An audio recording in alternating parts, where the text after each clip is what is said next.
Bonjour à tous et à toutes, bienvenue pour ce qui constituera la séance inaugurale de la nouvelle séquence de géographie, la séquence 3, intitulée Le tourisme mondial et ses espaces, une séquence qui nous invite au voyage, qui nous invite aux vacances et par les temps qui courent, ça ne fera de mal à personne, avec comme problématique pour ce tourisme mondial et ses espaces, la question suivante: comment le tourisme de masse transforme-t-il les espaces?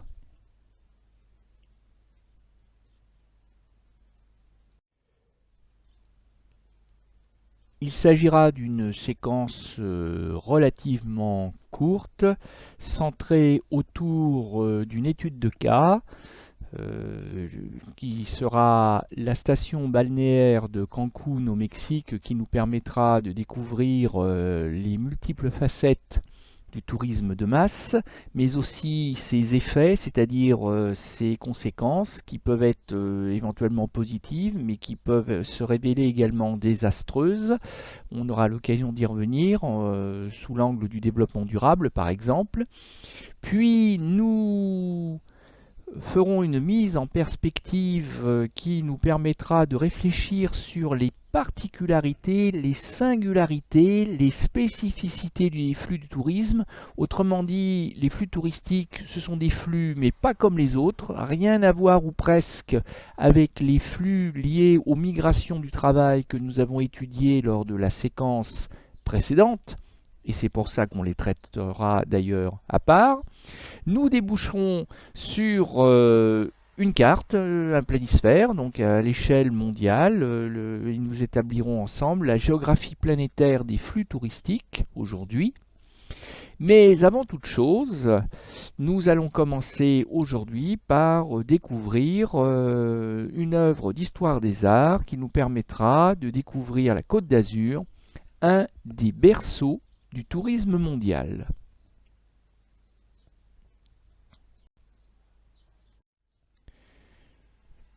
Par berceau du tourisme mondial, vous l'aurez compris, un des lieux, un des endroits où est né le tourisme, l'activité touristique et plus particulièrement le tourisme de masse. Et donc nous allons découvrir ensemble une affiche et la question à laquelle nous allons tâcher d'apporter une réponse est la suivante: que nous apprend cette affiche sur la naissance du tourisme et des espaces touristiques au début du XXe siècle en Europe?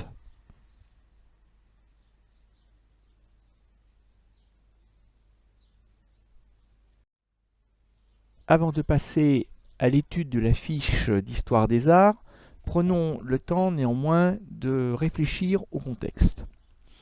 Alors le contexte est le suivant. Les premiers touristes, tels qu'on peut les appeler ainsi, sont apparus dans les années 1860-70, la seconde moitié du XIXe siècle. Ils étaient pour la plupart originaires de la bourgeoisie ou de la noblesse, donc des gens très riches, très fortunés, qui avaient les moyens de partir en villégiature, comme on disait à l'époque, mot d'origine italienne je crois. On ne parlait pas de partir en vacances, on partait en villégiature, et on partait en villégiature au bord de la mer, et tout particulièrement sur la côte normande, et plus particulièrement encore du côté de Deauville. On peut dire que c'est dans les environs de Deauville, de Trouville, aller jusqu'au Touquet, dans cet espace finalement relativement restreint qui est né le tourisme en France et en Europe dans la seconde moitié du XIXe siècle. Et parmi les gens très fortunés qui venaient se retrouver en villégiature à Deauville, beaucoup d'Anglais, parce qu'au fond, la côte normande, c'est très proche des îles britanniques, et quand on est un Britannique, eh bien, il est très tentant de quitter les brouillards londoniens de la mauvaise saison, c'est-à-dire l'automne et l'hiver, pour venir prendre les reflets du soleil, même si c'est parfois un pâle soleil, les reflets de la côte normande. Et donc on a vu à l'époque des hommes et des femmes toujours très correctement habillés, hein. Vous avez une idée de ce à quoi ressemblaient les maillots de bain. On parlait d'ailleurs plutôt de costumes de bain pour les femmes, et pour les hommes c'était guère différent. C'est la photo en bas à droite. C'est des photos qui ont été prises un peu avant 1900, ou tout du moins avant la Première Guerre mondiale. Donc des hommes et des femmes qui venaient fréquenter la plage, respirer le bon air.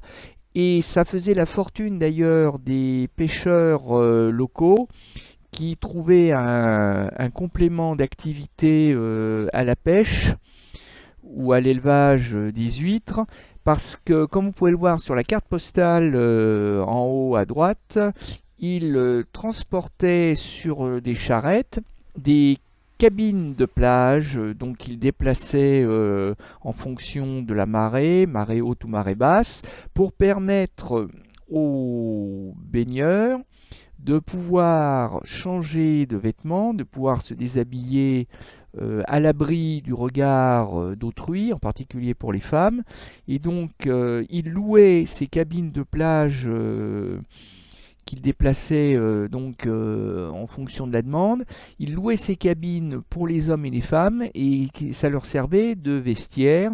Et l'intérêt aussi de cette carte postale, c'est qu'on aperçoit à l'arrière-plan les hôtels de luxe et surtout le casino. Alors casino, pas l'épicerie, hein, le casino, l'endroit où on assiste à des spectacles et où on peut dîner, mais aussi où on va dépenser beaucoup d'argent à des jeux comme la roulette par exemple, bon, ce genre de choses.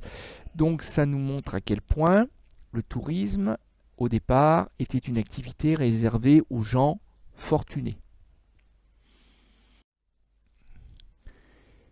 Mais bon, la côte normande, malgré tous ses attraits, c'est quand même pas la région la plus ensoleillée de France et d'Europe, ce qui explique pourquoi très vite une partie des gens fortunés qui partaient en villégiature, et notamment les Britanniques, ont traversé la France du nord au sud pour se rendre sur la côte d'Azur, c'est-à-dire au sud-est du pays, hein, sur le littoral méditerranéen.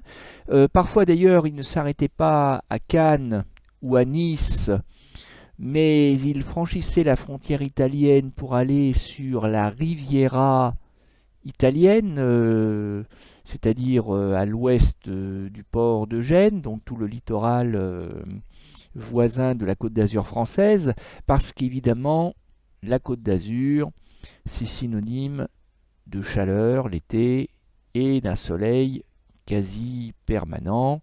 Donc, ce qu'il faut comprendre, c'est qu'avant 1914, avant la Première Guerre mondiale, le tourisme, c'est deux régions qui, toutes les deux, sont françaises, soit la côte normande, soit la côte d'Azur, plus sa sœur italienne, la fameuse Riviera.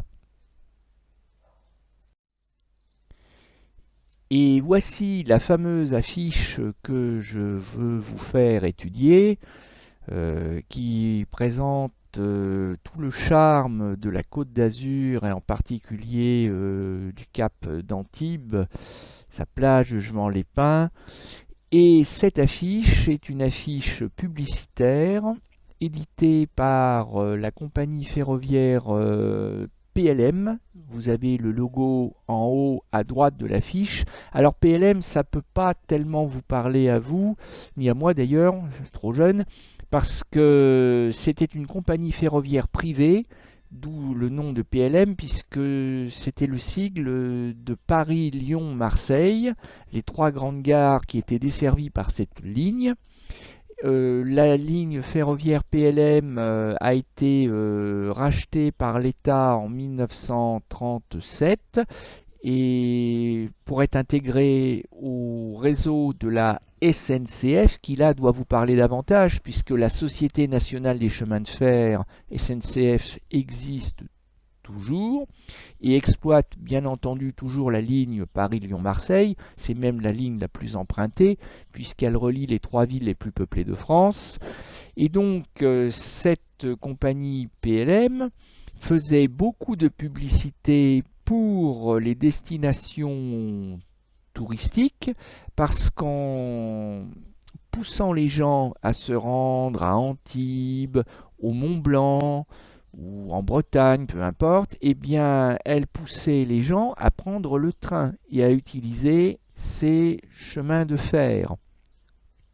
C'est la raison pour laquelle la compagnie PLM, comme d'autres compagnies ferroviaires, faisait appel à des artistes comme Roger Broders, un affichiste décidément infatigable, puisqu'on lui connaît plus d'une centaine d'affiches, rien que pour la compagnie PLM, ce qui en fait un des artistes les plus prolifiques de son époque, c'est-à-dire un des plus travailleurs.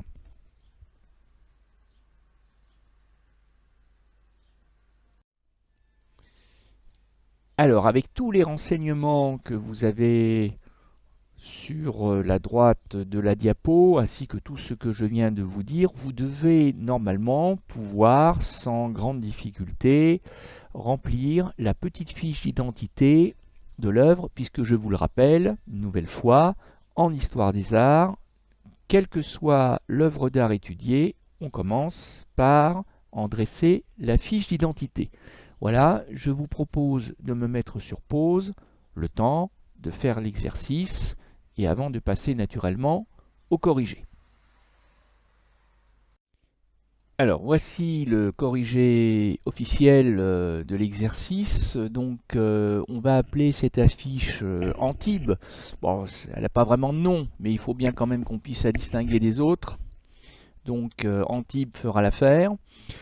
Le nom de l'artiste, bon, c'est son nom d'artiste, c'est sûrement pas son vrai nom à l'état civil, peu importe. Roger Broders, c'est un Français, bien qu'on puisse hésiter avec la consonance de son nom. C'est l'année de réalisation, j'ai pas réussi à trouver la date vraiment précise. Bon, c'est les années 30, c'est-à-dire l'entre-deux-guerres mondiales. À un moment d'ailleurs où commencent à apparaître véritablement les prémices, les débuts si vous préférez, de ce qu'on appellera le tourisme de masse. C'est aussi pour ça que j'ai choisi cette affiche. La nature et le genre de l'œuvre, c'est donc une affiche publicitaire vantant les mérites de la Côte d'Azur. La technique, bon, bah, c'est de l'encre du papier, hein. Les dimensions sont assez grandes. C'est une affiche de 50 x 70 cm qu'on trouvait placardée, comme je vous l'expliquais, dans les stations de gare de la compagnie ferroviaire PLM. Donc il fallait qu'elle puisse être vue d'assez loin. Et enfin, si vous tenez absolument à admirer l'original de l'affiche, eh bien, rendez-vous au musée de l'affiche de Toulouse.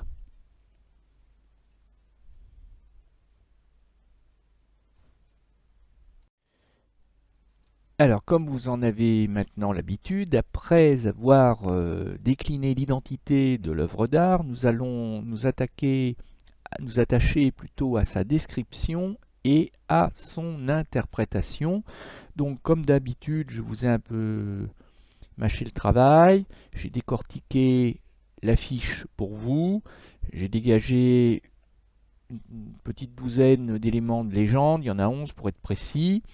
Donc je vais vous demander de lire la légende et de retrouver sur la fiche de gauche l'élément qui correspond à la description et de remettre dans les petites cases vierges de la fiche le numéro correspondant à la légende associée. Voilà, mettez-moi sur pause le temps de faire là encore tranquillement l'exercice. Vous verrez, ça n'est pas très difficile.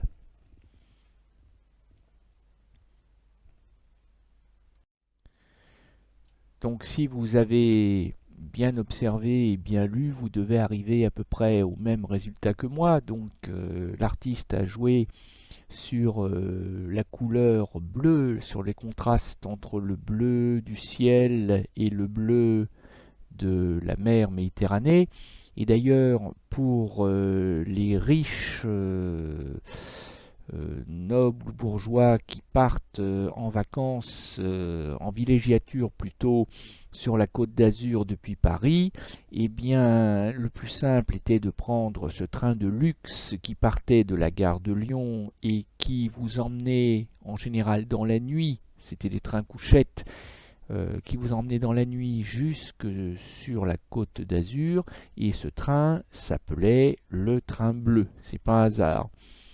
La démarcation entre le ciel et la mer nous est proposée par cette ligne un peu blanchâtre des cimes enneigées du contrefort des Alpes, les Alpilles, qui annoncent donc les Alpes lointaines, donc on a une magnifique vue. Ensuite, vous avez la forêt de pins, qui a donné son nom à la plage de Juan-les-Pins, qui s'avance jusqu'au bord de la plage en fait. La plage, alors si on est chanceux, c'est du sable, mais en Méditerranée on est souvent déçu parce que c'est souvent des plages de galets plus ou moins fins, plus ou moins grossiers. Si vous voulez vraiment des plages de sable fin, il faut vous rendre dans les Landes, sur les plages des Landes, c'est-à-dire au sud de Bordeaux jusqu'à la frontière espagnole. Là, pour les châteaux de sable, c'est génial. Ensuite, vous avez ce qu'on appelle le front de mer, c'est-à-dire une promenade avec un promenoir, avec ses terrasses aménagées autour de cabines qu'on loue à la journée, comme je vous l'expliquais tout à l'heure, sauf que là, c'est pas comme à Deauville, on les déplace pas sur des chariots.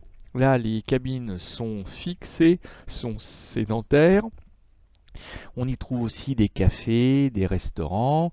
Le front de mer le plus connu, le plus célèbre de la Côte d'Azur, c'est probablement la promenade des Anglais de Nice et sa grande rivale, la Croisette à Cannes. Ensuite, vous avez d'imposantes villas. Villégiature, villa, vous voyez que c'est la même racine, c'est-à-dire ces grandes maisons très confortables, ces grandes maisons bourgeoises que l'on va louer ou que l'on va faire construire, quitte à ne l'habiter que pendant la belle saison, peu importe, quand on a les moyens, on ne regarde pas la dépense. Et ces villas qui se trouvent donc entre la forêt de pins et la plage. Une jetée de bois reliant la plage à la mer et qui va permettre de pouvoir se livrer à des activités nautiques, promenade en canot ou pourquoi pas en voilier. On aperçoit le slogan publicitaire de l'affiche en bas et enfin le sigle de la compagnie ferroviaire privée Paris-Lyon-Marseille, PLM. Voilà.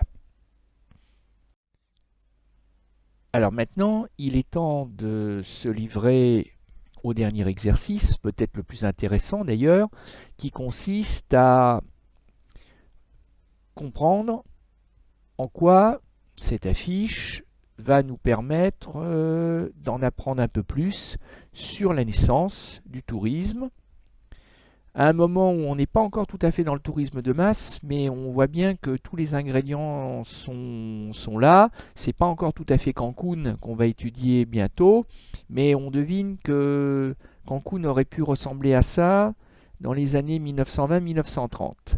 Donc ce que je vais vous proposer, c'est de reprendre à peu près tout ce que nous montre l'affiche et de classer les informations selon qu'elles font partie des atouts d'Antibes, Juan-les-Pins, c'est-à-dire ce qui explique pourquoi les gens viennent en villégiature, en vacances. Ça, c'est ce qu'il faudra colorier en bleu. Et puis, si ce n'est pas les atouts, eh bien, ce sont les activités, c'est-à-dire non plus pourquoi les gens viennent, puisque ça, c'est le bleu, c'est les atouts, mais quand les gens viennent, qu'est-ce qu'ils font sur place? Quelles sont les activités de loisirs associées? Et là, il faudra le colorier en rouge. Donc comme d'habitude, mettez-moi en pause le temps de faire tranquillement l'exercice. Ah, c'est vraiment pas difficile.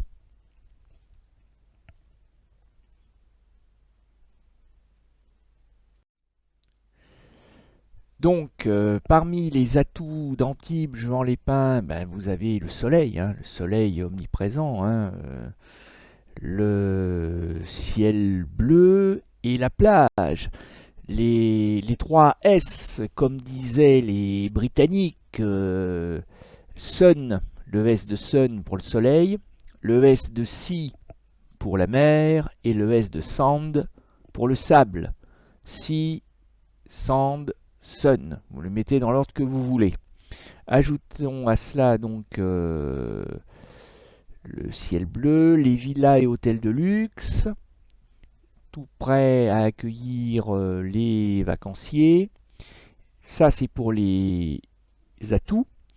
Ensuite, les activités. Donc, elles sont finalement assez variées. On peut donc faire sa promenade quotidienne sur le front de mer.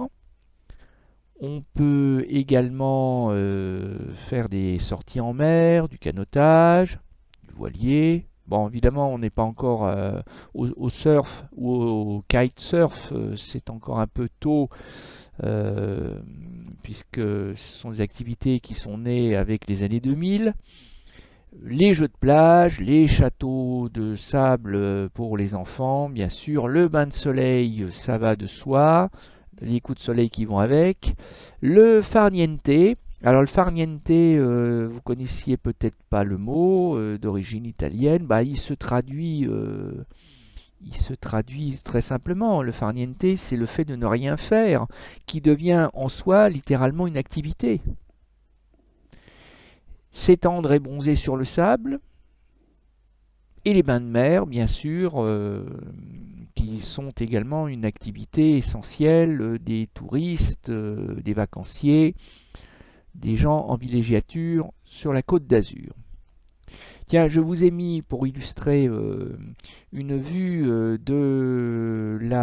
d'Antibes aujourd'hui. Donc, vous voyez que les paysages ont à peine changé. Ah, si, il y a quand même. Tiens, amusez-vous à trouver les deux grandes différences. La première, c'est que là, ça y est, c'est clair, on est dans le tourisme de masse. C'est-à-dire que sur la fiche de Brothers, chaque touriste a de la place pour étendre son parasol, sa serviette. Bon, là, sur la photo de droite, on voit que les gens sont beaucoup plus serrés. Et oui, tout le monde veut avoir son coin de plage, mais il n'y en aura peut-être pas pour tout le monde. Et puis, et c'est lié au tourisme de masse, la forêt de pins, elle a reculé, c'est-à-dire qu'on a enlevé les arbres et on a fait pousser des villas, ou plus exactement des résidences ou des hôtels, c'est-à-dire que les gens qui se massent sur la plage au soleil la journée, eh bien la nuit ils vont se masser dans les hôtels, dans les résidences. On est donc dans un tourisme de masse, il y a foule. Et ça a des conséquences sur les paysages. Et c'est là tout l'enjeu de notre séquence de géo. Et bien tout simplement parce que on est passé du tourisme réservé aux riches, à quelques privilégiés, à un tourisme populaire, à un tourisme de masse, c'est-à-dire ouvert au plus grand nombre, et bien quelque part autour de la Seconde Guerre mondiale. En France, c'est 1936. Vous aurez l'occasion de le revoir l'année prochaine en troisième quand on fera la France dans l'entre-deux-guerres. En 1936, vous avez un gouvernement de gauche qui s'appelle le Front populaire et qui va prendre une mesure sociale très très importante qui va consister à accorder l'équivalent de 2 semaines de congés payés à tous les salariés de France. Alors ça veut dire quoi? Ça veut dire que les patrons auront l'obligation, de par la loi, de permettre à leurs employés, à leurs salariés, de partir en vacances pendant 15 jours tout en étant payés. Et ça va permettre à de nombreux Français de parcourir le pays en vélo, en train, en voiture non parce que c'était un moyen de transport réservé aux riches, mais quand on n'a pas les moyens d'avoir une voiture, on peut toujours pédaler ou prendre le train. Et donc ça va permettre à de nombreux Français de voir la mer pour la première fois de leur vie. Bah oui, parce que quand on n'a pas la chance de naître en Bretagne, quand on est par exemple dans l'Allier, on peut passer toute sa vie sans jamais voir la mer, hein, si on ne sort pas de chez soi. Donc ça va permettre à de nombreux Français d'aller voir la mer pour la première fois de leur vie, ou d'aller voir la montagne, enfin bref, de sortir de chez eux. Et ça va être les débuts d'une activité qui aujourd'hui est rentrée dans les mœurs, mais qui n'existait pas avant les années 30, c'est le camping.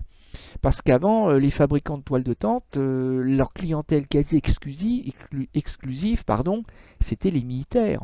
Les toiles de tente, c'était pour l'armée. Mais à partir de 1936, certains industriels de la toile de tente, comme Trigano, c'est celui qui plus tard créera les Club Med, eh bien, se disent qu'il y a certainement une clientèle à trouver auprès de ces Français qui veulent bien partir en vacances, mais qui n'ont pas nécessairement les moyens de se payer l'hôtel. Eh bien, espérons une toile de tente. Et bien sûr, ça va être violent pour les riches, pour les bourgeois, pour les privilégiés qui voient déferler à partir de 1936 sur les plages en particulier, qui voient déferler des centaines de milliers de pauvres.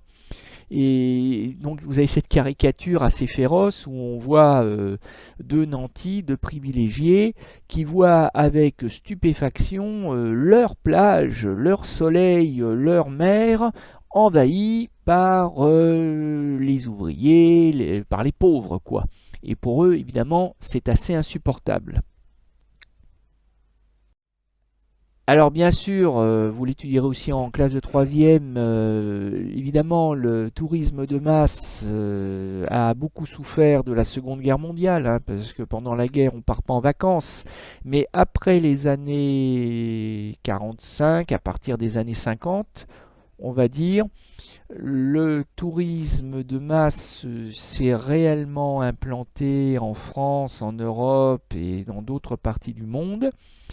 Et en témoignent bien, deux films très très célèbres qui sont devenus presque des témoignages sociologiques et historiques. Je faisais allusion au Club Med, au club de loisirs où les gens finalement n'ont plus qu'à faire un chèque et ensuite on s'occupe de tout pour eux. C'est des vacances clés en main telles que vous les proposent aujourd'hui les hôtels de luxe de Cancun. On verra ça la prochaine fois avec l'étude de cas. Donc ces deux films, c'est Les Bronzés, hein, vous en avez peut-être entendu parler, ces films des années 1978 et 1979 qui vantent les mérites des vacances à la mer. Ça c'est pour le premier, Les Bronzés. Et puis Les Bronzés font du ski, c'est justement au moment où les Français vont découvrir, pas tous, mais pour un certain nombre de Français vont découvrir les vacances de sport d'hiver, puisqu'à partir de 1980, c'est la 5e semaine de congés payés en France. On n'est plus à 2 semaines, là on est à 5 semaines, et la 5e semaine se prend l'hiver. Et ça va permettre à de nombreux Français d'aller découvrir les joies des sports de glisse à la montagne, et éventuellement par la joie de se casser une jambe en faisant du ski, mais ça c'est autre chose, tout simplement parce que avec le tourisme de masse, de nouveaux espaces vont être conquis par le tourisme, et en particulier des espaces auxquels on ne pensait pas ou peu avant, la haute montagne. Et justement, ça sera la conclusion de notre étude d'aujourd'hui. Pendant longtemps, c'est-à-dire jusque dans les années 1980 probablement, pendant à peu près un siècle, la Côte d'Azur, comme son nom l'indique, hein, la Côte d'Azur se limitait à un étroit littoral, à une étroite bande de littoral, partant de Toulon, jusqu'à la frontière italienne, avec comme véritable cœur Nice et Cannes. Et ça veut dire que pour la plupart des gens qui venaient en villégiature sur la Côte d'Azur, l'intérieur des terres, en fait, n'existait pour ainsi dire pas. C'est-à-dire que tout ce qu'on appelle l'arrière-pays, au fond, ça n'existait pas. Et justement, les professionnels du tourisme se sont rendus compte qu'il y avait certainement d'autres espaces à valoriser en région Provence-Alpes, Côte d'Azur que simplement le littoral. Et du coup, aujourd'hui, on fait beaucoup de publicité pour attirer les gens à des saisons différentes. Parce que les sports d'hiver, comme leur nom l'indique, c'est plutôt l'hiver, parce qu'il faut de la neige. Mais l'hiver, des gens vont aller chausser les skis et dévaler tout chousse les pentes des stations des Alpes, et ça va générer évidemment des richesses pour les professionnels, pour les hôteliers, pour les loueurs de ski et autres. Ça va permettre donc de proposer de nouveaux espaces à de nouvelles saisons, ce qui fait qu'aujourd'hui, le touriste qui va sur la Côte d'Azur, il ne va pas uniquement bronzer sur la plage. Il peut aussi visiter l'arrière-pays, aller visiter les magnifiques villages perchés des Baux de Provence, dans l'arrière-pays, là, du côté d'Aix, en Provence. Et donc c'est finalement toute la région qui va essayer de se répartir de manière plus équitable le tourisme de masse. Voilà, on en a fini pour cette première découverte des espaces touristiques et du tourisme de masse. Et la prochaine fois, je vous emmène au Mexique, à Cancun. Bonne journée, à bientôt.